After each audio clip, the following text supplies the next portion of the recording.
এই বাজেটে যে কোনো নির্দিষ্ট দিশা আপনারা দেখতে পেয়েছেন?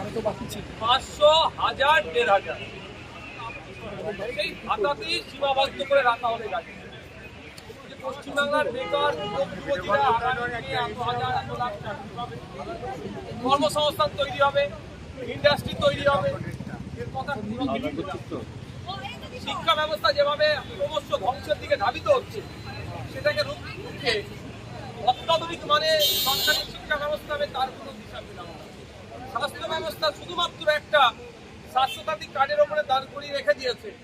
এটার থেকে বার করে নিয়েছে মফস্বল থেকে শহরের মানুষ, প্রত্যেকটা সেক্টরের মানুষ সরকারি স্বাস্থ্য ব্যবস্থা তারা বিনামূল্যে পাবে, তার এবং সাথে সাথে সরকারি কর্মচারীদের কেন্দ্রীয় সময়ে ডিএ দেওয়ার গল্প বারবার শুনিয়েছিলেন 2011 সালের আগে। এবারও আমরা দেখলাম সরকারি কর্মচারীদের তাদের হকের প্রাপ্য ডিএ মাত্র 4% তারা বাড়িয়েছে। মানে এখানেও সেখানে শুধুমাত্র চমক দিয়ে, ভোটের জন্য চমক দিয়ে বেকার যুবকদের 21 থেকে 40 বছর বয়স, তাদের জন্য মাসে 1500 টাকার ব্যবস্থা তাও একটা নির্দিষ্ট টাইমের পর থেকে করবে।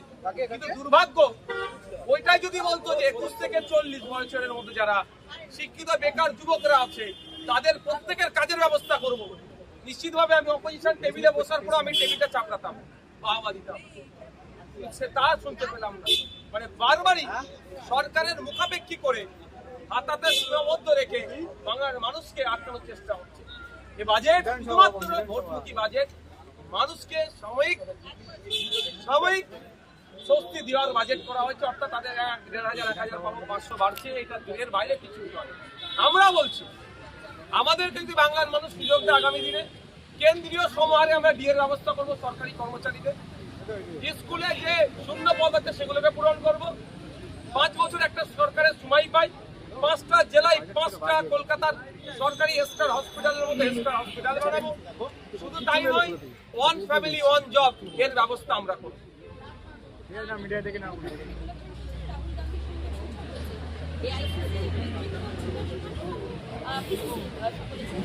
একলা লড়াই করা বলবেন, সিদ্ধান্ত করা নিয়েছে।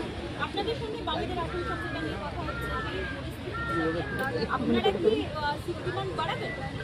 দেখো, একটা কথা বলি, আমাদের যে জায়গায় সংগঠন আছে সেই সংগঠনকে সামনে রেখে আমরা প্রথমে একটা সিটের লিস্ট পাঠিয়েছিলাম, তার পরবর্তীতে আমরা সিটের লিস্ট অনেক কমিয়েছি।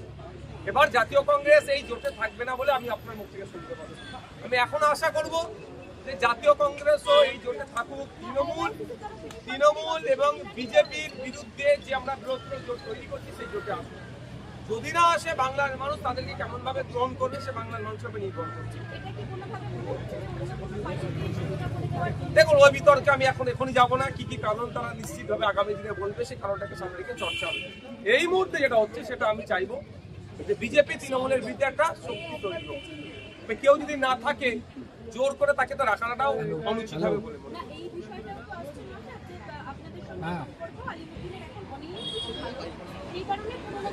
ঠিক আছে, ঠিক আছে, তাহলে পুরোটা পাঠিয়ে দেবো। দেখুন, আমাদের সাথে রাজনৈতিক সম্পর্ক, আমরা বাংলার মানুষের সাথে এই সম্পর্কটা তৈরি করছি। আমরা চাই বাংলার মানুষ যেভাবে বিভিন্ন অত্যাচার অনাচারের সম্মুখীন হচ্ছে তার থেকে পরিত্রাণ দিতে হবে। আজকেই দেখুন যে বাজেট পেশ হয়েছে, এটা বাজেটটা কি বাংলার মানুষের কি দিশা দেখিয়েছে?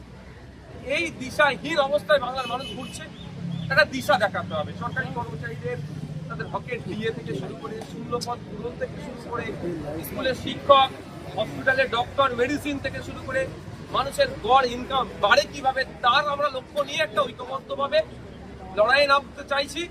যে লড়াই নেবে বিজেপি এবং তৃণমূলকে হারানো যায় এবং আমরা সরকারে আসতে পারি। তাতে জাতীয় কংগ্রেস যদি সাথ দেয় লড়াইটা একটু সহজ হবে, আর না হলে জাতীয় কংগ্রেসরা সাথ দিলে লড়াইটা একটু কষ্টকর হবে। কিন্তু লড়াই আমরা জিততে হবে আমাদের।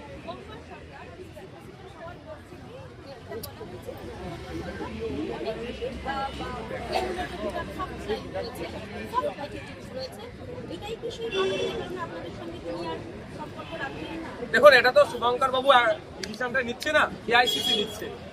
সেখানে মল্লিকা অর্জুন খার্গে স্যারের মতন মানুষজন আছে, রাহুল গান্ধীজিরা আছেন, আরো যারা আছেন তারা নিয়েছে। শুভঙ্কর বাবুর ব্যক্তিগত কোন জায়গায় কি দাঁড়াচ্ছে সেটাই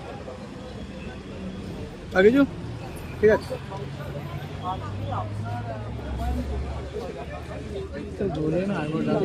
শুভেন্দু আসছে, শুভেন্দু আসছে,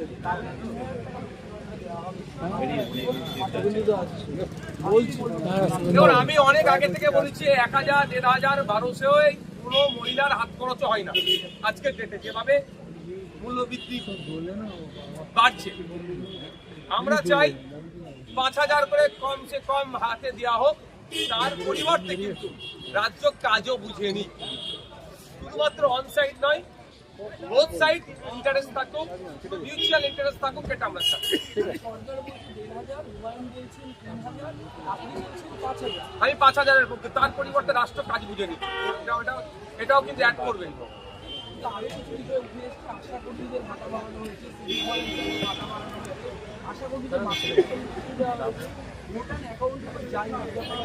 কি বাড়িয়েছে বলুন? সমকাজে সমবেতন আমরা বারবার দাবি করছি। 1000 টাকা বাড়ালে তাদের কি, তারা যে কাজ করছে সেই পরিমাণ সমপরিমাণ তাদের কাজের মূল্যায়ন করা হচ্ছে? তাদের কাজের মূল্যায়ন হচ্ছে না। আমরা চাই তাদের কাজের মূল্যায়ন হোক। সমকাজে সমবেতন 2019-এ সম্ভবত সুপ্রিম কোর্টের যে গাইডলাইন আছে সেটা মেনে তাদেরকে মূল্যায়ন করা হবে, আমরা চাই। বেকারত্বের হার বেড়ে গেছে, 1500 টাকা দিয়ে বন্ধ করার চেষ্টা করছে। কাজ দেওয়ার দরকার, 1500 টাকা দিয়ে কাজ চাই। চলো, থ্যাংক ইউ।